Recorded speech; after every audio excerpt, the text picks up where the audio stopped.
This above all, to thine own self be true, and it must follow, as the night the day, thou canst not then be false to any man. It's very hard to be true to thine own self when the primary concern you have is collectivism. Because then how do you end up finding out who you are to be true to it? This is the fallacy. This is the problem. In order to adhere to this, and this is Hamlet, William Shakespeare, you can't possibly believe collectivism is an answer for anything. That doesn't mean you don't work together with people for a common goal, but there's a limit. Now, I just wanted to go here real quick because people have asked, how do I support you if I want to? This is the Florida Maquis homepage.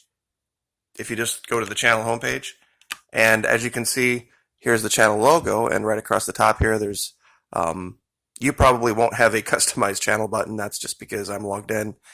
There's a button here for me that says See Perks. For you, it should say Join. You do, of course, have to be logged into a Google account of some kind, and you'll press that button, and it'll just give you the opportunity to donate. Now, that's not the only reason we're here today. I wanted to show you guys something.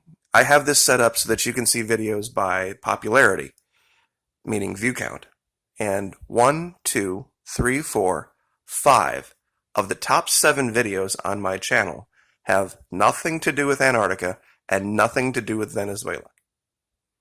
In fact, if you add all of these up together, that would include this one down here and a couple more, they far outweigh any other category. And this talks about when shit hits the fan, more than likely what's going to happen is they are going to start releasing prisoners en masse. And I got a lot of pushback for it, especially on these two videos here. The like ratios are about 50-50, but people are coming back and say, you know, I really thought you were wrong on this, but now that we're experiencing it, this is what's going on. And here's just more confirmation. San Bernardino County Sheriff says inmate releases certainly making job harder, community less safe. You see, this was the problem. People thought that, oh, the police are just going to shoot them or they're going to gas them or some dumbass shit like that. And they're not. And they're going to be so stressed, the security forces dealing with this, that they are going to, things are going to start to go through the cracks, security-wise. That's why it's going to make it a lot more dangerous. Now, weirdly enough, I don't know if you saw this down here in the number 1 trending in media. This goes to something else that I was talking about too. YouTube removing content that goes against World Health Organization recommendations, CEO says. Now, I'm in a tough position here, and this goes back to why I started with To Thine Own Self Be True. These people are my employer, and for a lot of people, YouTube is just a place to go watch free videos. For those of us that have earned the privilege of revenue sharing, which it is, it's not something YouTube is required to do. It's a dance. Now, there's a line here. I try to stay away from recommending what you specifically should do based on the information. I try to just give you all of the information, tell you what my opinion is, but fall short of telling you what you should do. See, I get a lot of questions about that. Well, you don't ever give any solutions. There's a reason. Because there's a line to be crossed and there's a dance to be done with these folks. So anyway, that's what's going on. Now, I wanted to share something with you guys. And let me see if I can find the right picture. Here we go. Okay. Last video, I showed 3 different examples. Hollywood, TV, and the news, where they used scantily clad women to distract you from this overreaching idea that the needs of the many outweigh the needs of the few or the one. Now, put in this context, everybody thought it was heroic, but I brought up a picture of what they called the Borg from the series, the evil collectivists. And it's really the same thing. It really is. Whether it's done voluntarily or whether it's done by force, it's still the same idea. Because if the people who are doing it by force can say that they have a moral imperative to do it by force, and that's important to remember, a moral imperative to enforce the needs of the many over the needs of the few, then they can pretty much run roughshod over your life. The King of England could have made that one of the things he argued against the colonists with. It would be far better for the colonies to stay under the control of England because we are so much better equipped to protect you than your ragtag bunch of rebels is. So we have a moral imperative to defeat the liberty movement because we can protect you, they can't. And that's coming. It's probably already here, actually, to be truthful. But I found, believe it or not, a fourth piece of evidence where they've done this. And I kind of alluded to it here. It was an obscure episode from Star Trek The Next Generation. And this goes back to the 80s. Now, this particular episode was early 90s. And it once again has this woman who was the original Star Trek hottie, Marina Sirtis, playing Commander Troy. And they had her throughout the series in all sorts of states of questionable uniform to distract men. There was her, there was Denise Crosby. I suppose if you really want to go back all the way to the 60s, there was a couple of girls there, but nobody remembers who they are. But she was the original. Now, in this episode, she is going through, and the reason I use this episode is the title of the episode is To Thine Own Self Be True. She is the counselor, the ship's counselor, but because of some event that had happened earlier, she wanted to go through the school to become a commander. She's only a lieutenant commander now. So the person in charge of doing this, of taking her through this tutorial so that she can get her promotion, is the Enterprise's, the ship's first officer, Commander Riker. Now, they have a history. They used to be romantically involved, so it's a little tough.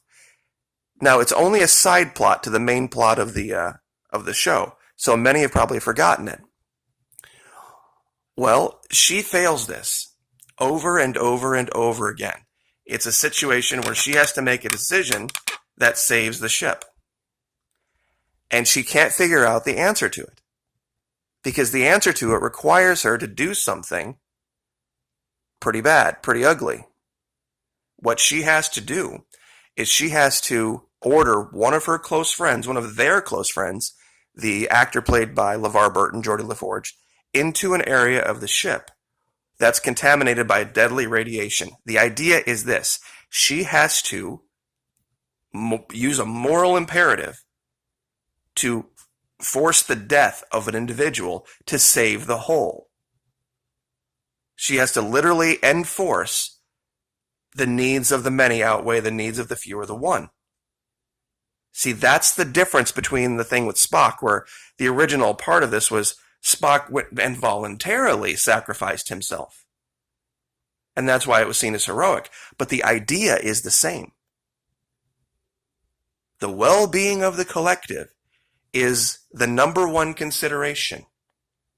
And if you have to force somebody to their death to do it, then that's what you have to do. This was the old Kobayashi Maru thing, the unwinnable scenario. And since she can't figure it out, she almost quits. She almost quits, but then she figures it out finally at the end that this was the case, that she had to enforce this. And we are literally, everybody on the planet is living this scenario right now. Government enforced morality. That was the whole point of this video. Government enforced morality. The needs of the many outweigh the needs of the few or the one. And even the CEO of YouTube has now decided to use her position to enforce their secular belief system onto the world. And she's going to make people pay dearly, because some of these guys aren't going to look at this properly. And they're going to, guys meaning channels on YouTube, and she's just going to start to wholesale delete people, because it's not going to cost her a dime. Because they have a bigger game that they're playing. She doesn't care what people think of her. And it's it really is. It's frightening. It's a dance, and I have to be very careful. This is how I pay my bills. And in the current climate, a 50-year-old guy getting hired, and this never happen. It'll never happen. I can't lose this. So I will do what I can to move the more controversial stuff over to Patreon and not even risk it at the YouTube pay side. But understand, there's a game afoot. And they've been playing it for a long time. They've been playing the long game. And I had made the allegation that China was where the censors were. This is absolutely right, because the WHO and China pretty much are the same thing. And now that I see that YouTube is right in line, and plus, those of you that say it's only a theory, I would upload a video and it would be fine for a while. But then I would watch the clock. And the workers in China have shift changes. And it was right around, I believe they work 10 a.m. to about 6 p.m. their time. Because every 8 hours, it would be right on local time in China when the demonetizations would hit. I kid you not. It's something I've been watching for 4 years. So believe me, this whole dance with demonetization is not something any YouTuber is unfamiliar with. A lot of people thought it was California. It's not. It's actually China. But it's absolutely happening, and it's stressing the security services to the max. This release of prisoners. So this is the world we live in. But I'll leave it here with a somewhat pleasant image, I guess, just to show you that it's, 4 different opportunities now that you can see this. You can see it in the Big Bang Theory with, strangely enough, in that scenario, and I guess I should leave with this, there's one guy, the Sheldon character, and the whole world revolves around him. But what they do there is they really make the allegation that everyone else truly is wrong, and that his way of doing things truly is right, and they spend the entire series pretty much moving everybody into his orbit, into his sphere. And of course they used Kaylee Kawako to distract from that. Because I don't think if they had taken the Kaylee Kawako character out, I think it would have failed. People would have been like, this is a bunch of baloney, this is a bunch of malarkey, I'm not going to watch this. And I think the same thing would have happened probably with Star Trek The Next Generation, if they didn't have the good-looking women. And then we had, what was the next one? Well, Sandra Smith with Fox News, she's just one of many. But then there was Jerry Ryan with Voyager and the Borg and all that. And it's really strange when you can show example after example after example after example. And I'm sure there's more. And I just haven't found them yet. But anyway, I will leave it there. Like, share, subscribe. Thank you so much for the support. I very much appreciate it. Down in the first pinned comment, I will give you the link to patreon.com. And there's really no way for me to leave a link to the join button on YouTube. But just like I showed earlier at the page, just look for the join button. So I appreciate it. Like, share, subscribe. See you next time.